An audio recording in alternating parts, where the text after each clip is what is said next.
안녕하십니까. 블로그 남강언어의 남강희입니다. 오늘은 현대소설 2 151쪽입니다. 이기영의 고향 작품이죠. 여기 고향은 1920년대 일제강점기 하 우리의 농촌을 이야기하는 겁니다. 그렇죠? 자, 작품 읽어보면서 말씀드리겠습니다. 앞부분 줄거리네요. 앞부분 줄거리에서는 우리는 최대한 인물에 대한 정보, 전체적인 작품에 대한 요약적인 정보들을 갖다가 캐치를 해야 될 겁니다. 일본 동경에서 유학 후 5년 만에 고향인 원터 마을에 돌아온 김희준은 그렇습니다. 김희준 동그라미입니다. 김희준은 마을에 철도가 놓이고 제사, 만들 제자, 실사자, 제사, 실을 만드는 공장에 들어섰으나 여전히 가난한 고향의 현실을 목격한다. 대부분 소작농으로 전락한 농민의 현실을 목도한 희준은 것입니다. 희준 동그라미입니다. 희준이 반복되죠. 이 작품의 주동 인물입니다. 스스로 소작인으로 농사를 지으며 계몽활동을 벌이고 농민을 결집시킬 수 있는 두레를 긋습니다. 두레에다가 동그라미입니다. 두레를 만들고자 마르민 안승학을 찾아간다 그렇습니다. 자, 마르민 밑줄 하고요. 안승학 세모입니다. 부정적 인물이죠. 자, 그 다음입니다. 안승학은 희준이와 정면 충돌하기 싫어서 표면상으로는 선선히 승낙하는 채 하였으나 내심으로는 두레를 내자는데 그리 찬성하고 싶지는 않았다 그렇습니다. 안승학 세모하고요. 희준이 동그라미. 자, 정면 충돌하기가 싫어서 그렇습니다. 여기다 몇 줄입니다. 서술자는 안승학의 심리를 파악하고 있습니다. 여기서 우리는 뭘 파악할 수 있어요? 시점을 파악할 수 있죠. 나가 나오지 않습니다. 작가죠. 자, 작가가 알면 서술자가 되는 거죠. 그 다음에 이 서술자가 등장신물의 심리까지 파악을 하고 있기 때문에 무슨 시점이다? 전지적 작가 시점이다. 정면 충돌하기가 싫어서 여기다가 전제적 작가 시점 이렇게 적어놓습니다. 자, 표면상으로는 겉으로는 선선히 승낙하는 채 하였으나 그렇습니다. 뭘 승낙하는 거예요? 두레를 만드는 거에 대해서. 내심으로는 안으로는 두레를 내자는데 그리 찬성하고 싶지는 않았다 그렇습니다. 내심으로는 동그라미 하고요. 쭉 밑줄입니다. 두레를 내자는데 그리 찬성하고 싶지는 않았다. 여기다 밑줄 하고요. 두레 동그라미. 자, 그러게 되면 안승학과 희준은 갈등을 보이게 된다면 두레 문제로 갈등을 보일 듯 싶습니다. 그렇죠? 자, 그것은 두레를 반대하거나 자기에게 손해가 돌아올까 해서 겁내는 것이 아니라 역시 희준이의 세력이 커질까 봐서 시기를 하기 때문이다 그렇습니다. 여기다 밑줄 해야 되겠죠? 희준이의 세력이 커질까 봐서 시기를 하기 때문 여기까지 밑줄. 자, 안승학이 두레를 찬성하지 않은 이유는 두레를 만들므로 인해서 희준이의 세력이 자신보다 더 커질까 봐서 시기 때문이라고 말하고 있습니다. 그는 스스로도 너무 작업함이 아닌가 하고 있습니다. 작업이라는 것은 소심한 생각을 이야기하는 겁니다. 작업에다가 조그만하게 동그라미 해가지고요. 소심한 생각 이렇게 적어줍시다. 은근히 자기를 꾸짖어 보기도 하였으나 어쩐지 마을 사람들이 희준이를 가까이 하는 것 같은 생각은 자기의 지위가 흔들리는 것처럼 불안이 없지 않았다 했습니다. 서술자는 인물의 심리 다 파악하고 있습니다. 자, 자기의 지위가 흔들리는 것처럼 불안이 없지 않았다 했습니다. 여기서 이 지위란 이야기는 뭐냐면 안승학은 마름입니다. 그렇죠? 마름으로써 자신의 지위를 이야기하는 겁니다. 지위에다가 동그라미 하고요. 마름으로서 지위 이렇게 적어줍니다.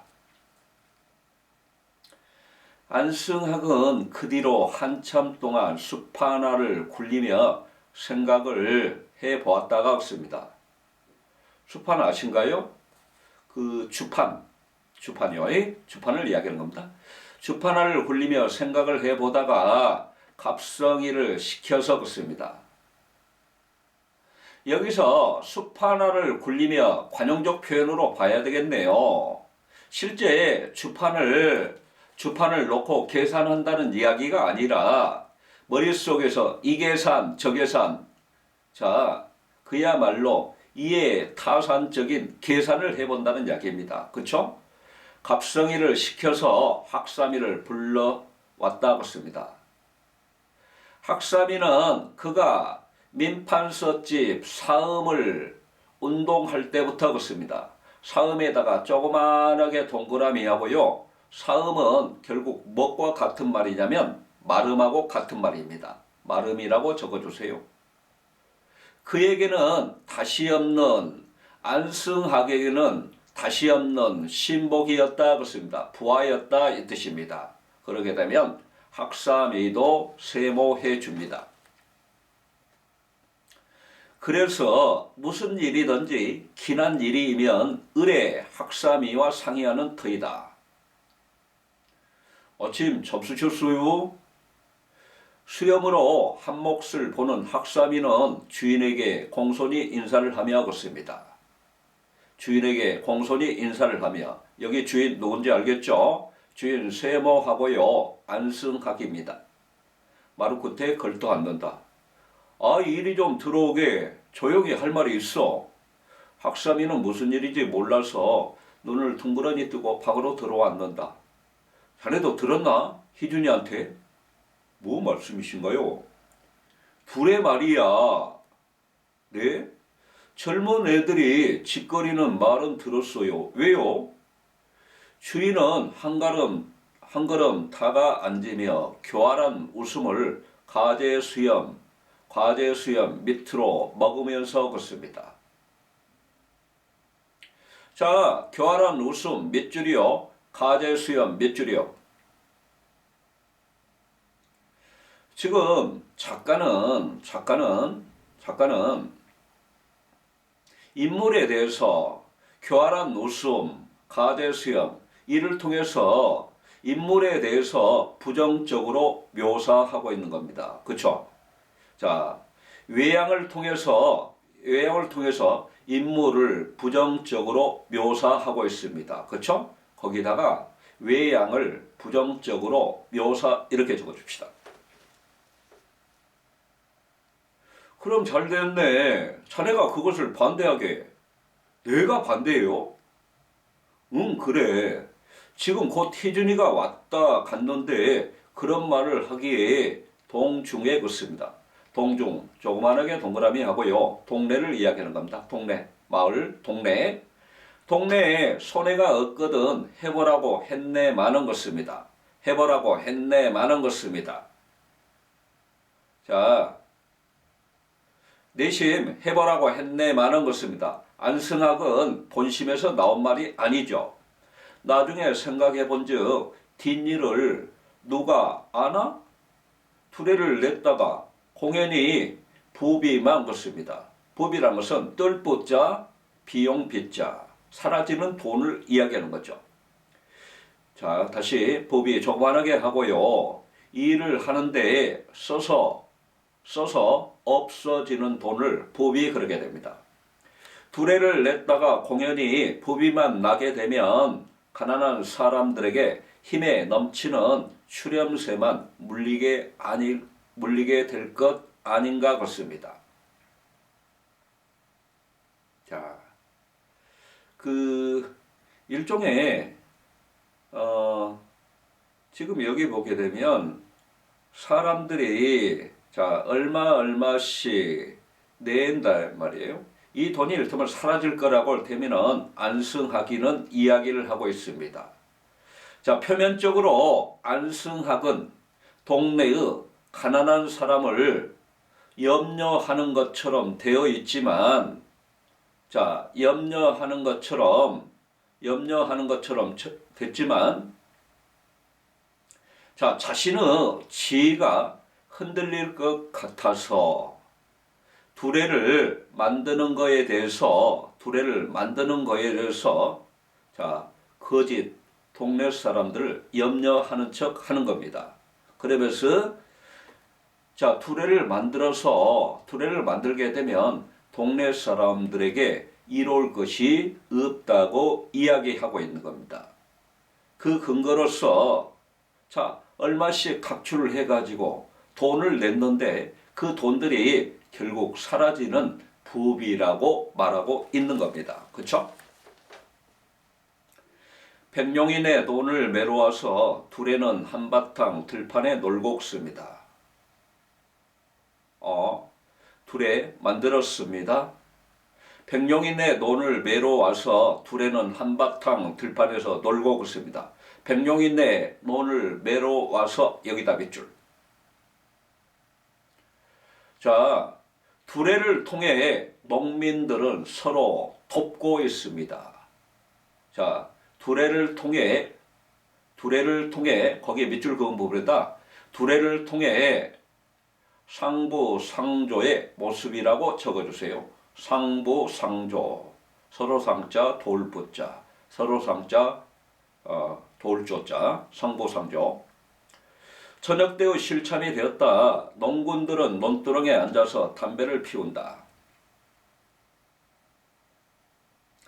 술을 많이 먹으면 논을 거칠게 맨다고 그들은 누구에게나 한 번에는 한 사발 이상을 더 먹이지 않았다 그렇습니다.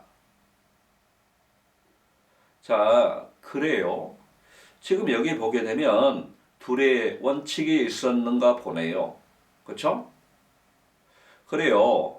잠정적인 원칙을 두고 있는 겁니다. 그러면 둘의 내에서는 농민들 간의 공감대를 형성했다고 말할 수 있습니다. 그렇죠? 공감대 형성했다고 말할 수 있죠. 지금 그들은 담배 연기에 쌓여서 이야기의 꽃이 피었을 때 희준이도 그들의 틈에 끼어 앉아서 한 추렴을 들었다고 했습니다. 아니, 희준이는 그러다가 농군이 되기 쉽겠네? 풍물 치는 것은 어디서 그렇게 배웠나 봤습니다. 자, 지금 김선달이 일본 유학을 한 희준이가 농악을 하는 거에 대해서 놀라면서 한편 칭찬하고 있는 겁니다. 김선달은 앞니 빠진 말상 같은 얼굴을 흔들며 허허 웃는다. 글쎄 말이지, 논도 매면 곧잘 매겠는데 왜 농군이 되면 못 쓰나요? 자, 희준이는 그들을 쳐다보며 따라 웃는다 같습니다. 그러게 되면 희준은 왜 농군이 되면 못 쓰나요? 같습니다. 결국 농민들과 연대, 더불어 공감대 형성하고자 하는 겁니다. 그쵸? 이 말 속에서는 왜 농군이 되면 못 쓰나요? 같습니다. 자네 같은 사람이야 농군이 안 되더라도 잘 살 수 있을 터인데 참 저 사람은 별일이요. 왜 월급 생활을 안 듣나나 하고 조첨지는 참으로 의심스러운 듯이 희준이를 노려본다 했습니다. 월급 생활보다도 이런 일을 하는 것이 제일 좋아요 같습니다. 자, 월급 생활보다도 이런 일 그렇습니다. 이런 일 어떤 것입니까? 이런 일 어떤 거예요? 농민의 삶 속에서 농민들과 연대하는 것이 제일 좋아요. 이런 뜻입니다. 이런 일에다 동그라미 하고요. 자, 제가 불러드릴 테니까 자, 메모해 보시죠. 농민의 삶 속에서 농민들과 연대하는 것 이렇게 적어줍시다. 농민들과 연대하는 것 뒷장이죠.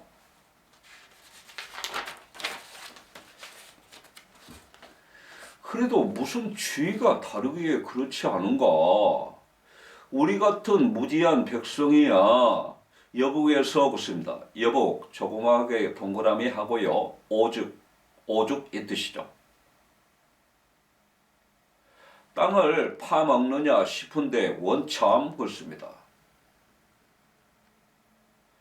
자, 그렇게 되면 지금 편안한 생활을 마다하고 농민 실제 농사를 지으면서 자, 농민들과 더불어 행동하는 것에 대해서 의아해한다 이야기입니다. 그렇죠?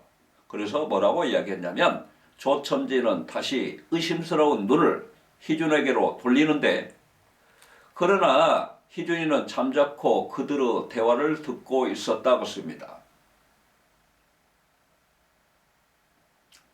그들은 오히려 원시적인 우매한 생각에 사로잡혀 있었다. 인간의 생산력이 유치하였을 때 그렇습니다. 자연에게 압박을 당하고 사회 환경의 지배를 받을 때 그들은 이것을 불가항력으로 돌리는 동시에 인간을 무력하게 보고 따라서 숙명적 인생관을 갖게 되지 않았던가. 지금 이들에게 노동은 신성하다. 사람은 누구나 병신이 아닌 다음에는 노동을 해서 먹고 사는 것이 가장 옳은 일이라고 농사 짓는 것과 석탄 캐는 것과 고기 잡는 것과 길쌈하는 것 같은 생산적 노동은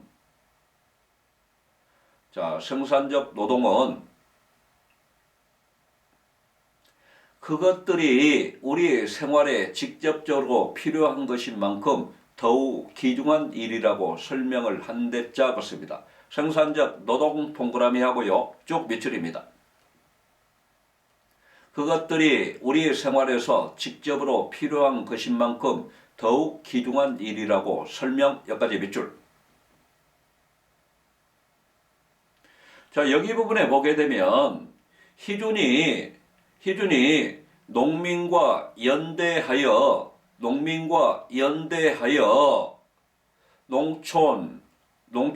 농촌에서 삶 어찌 보면 농촌 계몽운동이라고 할 수 있겠죠.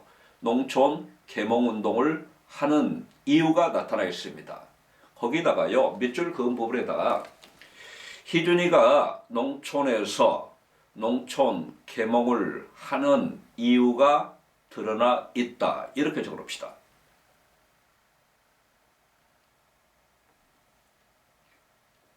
잘 알아듣지 못한다. 그들은 놀고서도 잘 사는 사람을 부러워한다. 놀면서 잘 사는 까닭이 웬일인지는 몰라도 사실이 그런 것만은 거짓말이 아니다 그렇습니다. 당시 보게 되면 놀면서 잘 사는 사람들 이러한 상황들이 사실이란 이야기입니다. 결국 뭐예요? 일제강점 상황 하에서 친일 행위를 했던 사람들은 돈도 많아요. 일하지 않아요. 그러면서 부유하게 살아왔죠. 이러한 사회 현실이 사실이란 이야기입니다. 희준이는 올봄에 뒷산에 올라서 떡갈나무 잎을 보고 느끼던 것이 생각난다. 지금 이들은 마치 떡갈나무 묵은 잎새와 같이 낡은 생각이 있습니다. 묵은 잎새와 같이 낡은 생각 같습니다. 낡은 생각 여기다 세모입니다. 여기 비유적 표현이 보이고요. 낡은 생각은 뭡니까? 낡은 생각은 뭐예요? 자, 이전에 구시대의 봉건적 가치관이라고 이야기할 수 있죠. 구시대의 봉건적 가치관.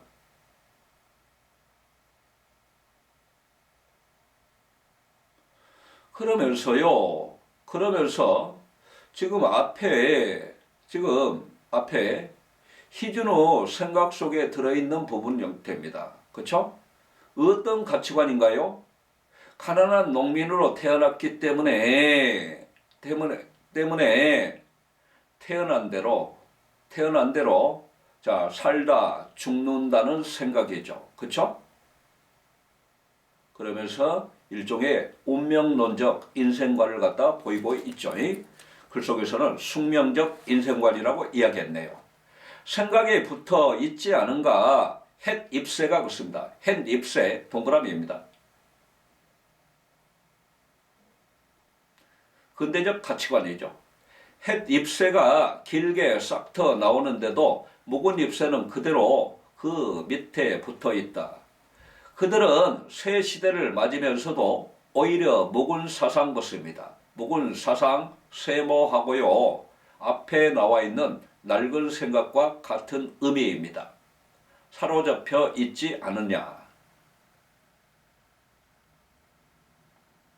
자, 인간의 봄이 무르 녹아야만 그들의 묵은 잎새도 떨어지려는가 그렇습니다. 그렇죠? 자, 여기까지고요. 이 부분 다시금 정리 한번 해드리겠습니다. 전체적으로 자, 제목 고향이죠. 1920년대에 일제강점기 이하의 우리 농촌을 의미합니다. 그렇죠? 인물에는 주동적 인물의 김희준이, 부정적 인물의 안승학이 나오게 됩니다. 그렇죠? 자, 김희준은 유학 생활은 실패했지만 농민의 힘을 결집하면서 농촌 계몽 운동을 벌이고 있는 인물입니다. 그렇죠?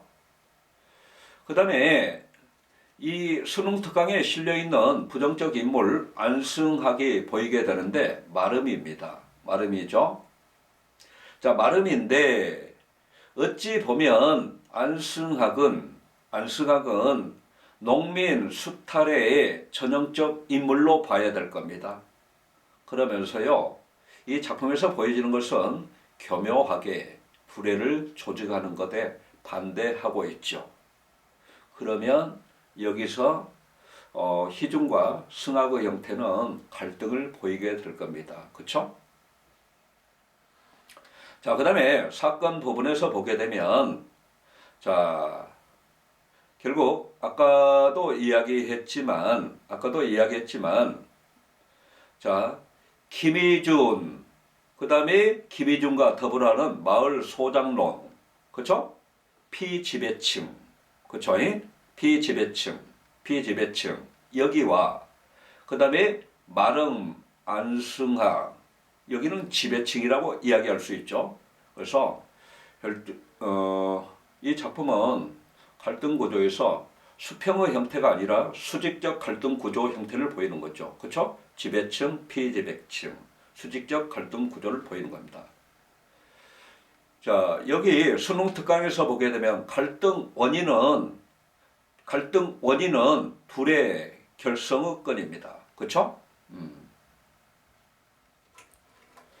결국 자, 김희준은 두뇌를 통해서 농민의 힘을 결집시키고자 하는 것이고 그 다음에 안승학은 두뇌를 결성하면 자신의 힘이 약화될까 염려하는 속에서 갈등을 보이는 겁니다. 그렇죠? 그러면서 외적 갈등이라고 말할 수 있겠습니다. 그 다음에 이 작품의 시대적 배경은 일제강점기죠. 그 다음에 우리 농촌 공간적 배경의 형태는 우리 농촌이 나와 있습니다. 그렇죠? 자, 일제강점기 하에 우리 농촌은 우리 농촌은 자, 자연 속에서 지배를 받고요. 자연 속에서 지배를 받는 것을 불가항력이라고 여기고 있습니다. 그 다음에 사회 환경에 지배를 받는 공간이죠. 그렇죠? 이렇게 나타나 있습니다. 이 작품의 서술상의 특징을 보게 되면 1920년대 말 우리 농촌의 우리 농민의 비참한 삶을 사실적으로 보여주고 있는 작품이죠. 그 다음에 서술상의 특징을 보게 되면 희준호 생각 부분에는 비유적 표현들이 잘 나타나 있습니다. 그렇죠? 어디 부분이죠? 떡갈나무 묵은 잎새와 같이 낡은 생각 같습니다. 같이 직유법 비유적 표현이 나타나 있죠. 그 다음에 거기 부분에 대조적 어휘가 보이게 되죠. 묵은 잎새나 낡은 생각이나 묵은 사상이나 같은 의미가 되고 이것과 대조적 어휘 형태는 햇 잎새가 될 겁니다. 맞죠? 그 다음에 이 작품에 두레가 나오게 되는데 두레 이 부분은 결국 김희중과 안승학의 갈등을 이야기하는 소재라고 볼 수 있겠습니다. 그렇죠? 그 다음에 이 작품에서는 그 뒷부분에 나와 있는 낡은 생각이나 묵은 사상이나 이것이 무엇을 의미하는지 잘 좀 정리를 하셔야 될 겁니다. 그렇죠? 자, 전체 주제는 비참한 농촌 현실을 극복해가는 농민들의 의식 성장이라고 말할 수 있겠습니다. 그렇죠? 그 다음에 이 작품에서 중요한 부분들은 안승학의 말하기 방식, 표면적 의미와 이면적 의미를 잘 정리하시길 바랍니다. 그렇죠? 자, 오늘 이상이고요. 오늘도 수고 많으셨습니다. 자, 그래서 공부하시다가 그 의문사항이 있는 것은 제 블로그에 댓글을 남겨주십시오. 그러게 되면 저는 기쁜 마음으로 여러분의 댓글에 답을 드리겠습니다. 자, 오늘 고생하셨고요. 사실 고생스럽지만 저도 이를테면은 여러분들을 위해서 여러분의 이를테면은 기쁨을 취하는 데 있어서 사다리가 되기 위해서 저도 열심히 노력하고 있습니다. 이 점 이해하신다면 더불어 같이 파이팅 하시게요. 파이팅! 감사합니다.